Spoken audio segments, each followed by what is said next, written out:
Our word for today on this Thursday after Epiphany, on this Thursday, January the 9th, our word for today is liberty. Liberty, our word for today, and here to talk about it, the one, the only, Andrew Reinhart. Good morning, Andrew. Andrew. Good morning, Ron. Dave, how are you? Doing great. How are you, sir? Doing great. Good, good. Yeah, this is a great word for the day from the Gospel. This is from Luke chapter 4. And here, Jesus is at the synagogue in his hometown of Nazareth. And I want to hold on to that detail, that he'd gone back to his hometown. And he reads, "The Spirit of the Lord is upon me, because he has anointed me to bring glad tidings to the poor. He has sent me to proclaim liberty to captives and recovery of sight to the blind, to let the oppressed go free, and to proclaim a year acceptable to the Lord." To proclaim liberty to the captives. You know, this idea of liberty, or we might use a synonym of like freedom, I think it's something that we have a hard time understanding in our culture.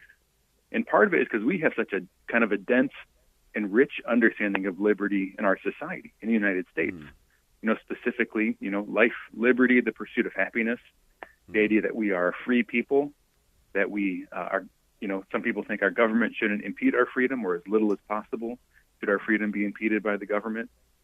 So we have this idea of freedom in our culture, but what's in our culture is a very external sense of freedom, right? That I should be free from oppression from outside forces or sources, that I should be free from laws that might overly restrict my ability to do what I want to do, that our corporations should be able to grow and develop and not be overly confined by regulations, etc.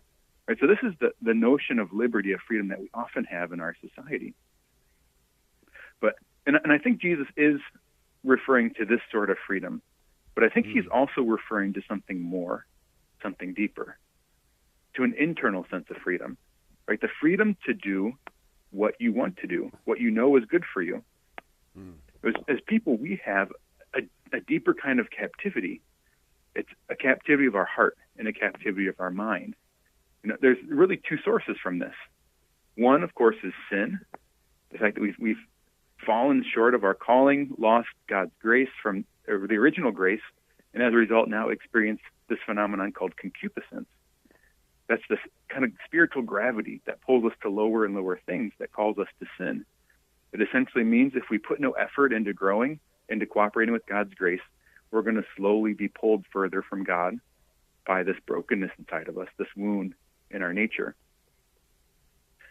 There's another thing that I think also can limit our internal freedom, and that's our instincts, right? Because we're rational animals, but our rationality doesn't undo our animality.